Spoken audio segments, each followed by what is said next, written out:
Welcome back to Addictopydia, the channel where we break down the science, psychology, and human stories behind addiction. Today, we're diving into a very important question. Why do some people develop addiction faster or more severely than others? The truth is, anyone, regardless of age, gender, or social class, can become addicted. But there are specific risk factors that make it more likely. Understanding these can help with prevention, early intervention, and compassion for those who are struggling.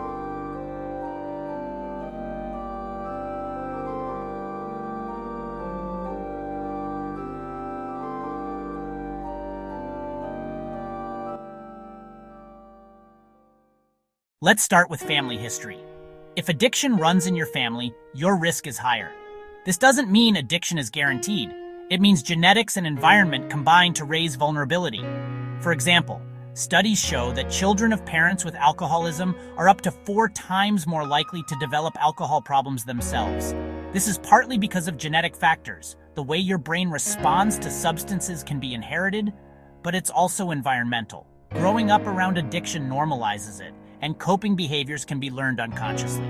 So if your parent or sibling struggles with substance use, it's important to be extra mindful about your own habits.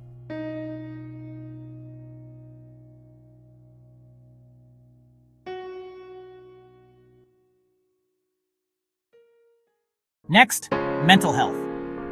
Conditions like depression, anxiety, ADHD, or PTSD increase the risk of addiction. Why? Because substances can feel like a temporary solution. For example, someone with anxiety might drink alcohol to calm their nerves in social situations.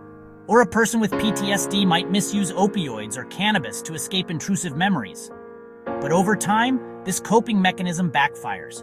The brain becomes dependent, and the original mental health struggles often get worse. This is why treatment must address both addiction and mental health, what's known as dual diagnosis care. Another powerful risk factor is peer pressure, especially among young people. Think about it. Most people don't try substances alone.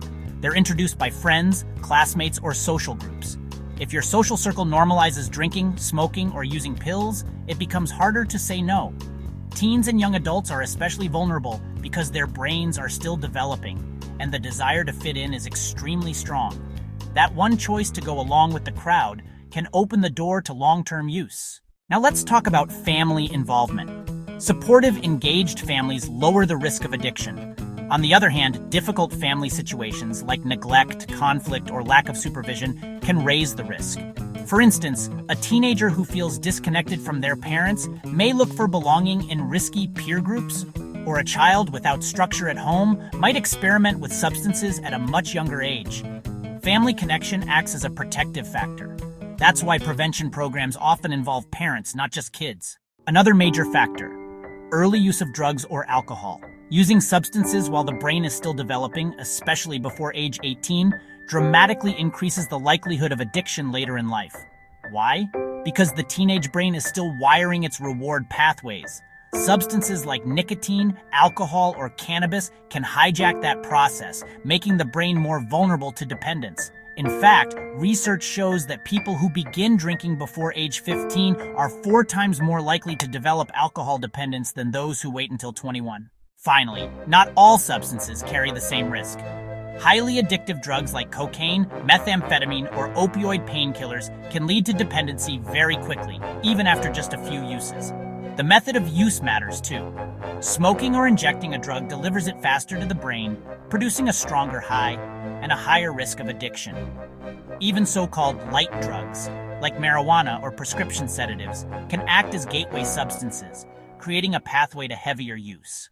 So let's recap the risk factors for addiction: family history, mental health disorders, peer pressure, lack of family involvement, early use of substances, type of drug used. Having one or more of these risk factors doesn't guarantee addiction, but it does mean the risk is higher, and that prevention, awareness, and support are even more important. Addiction isn't about weakness. It's about vulnerability combined with biology, psychology, and environment. If you or someone you love is struggling, remember, risk factors don't define your future.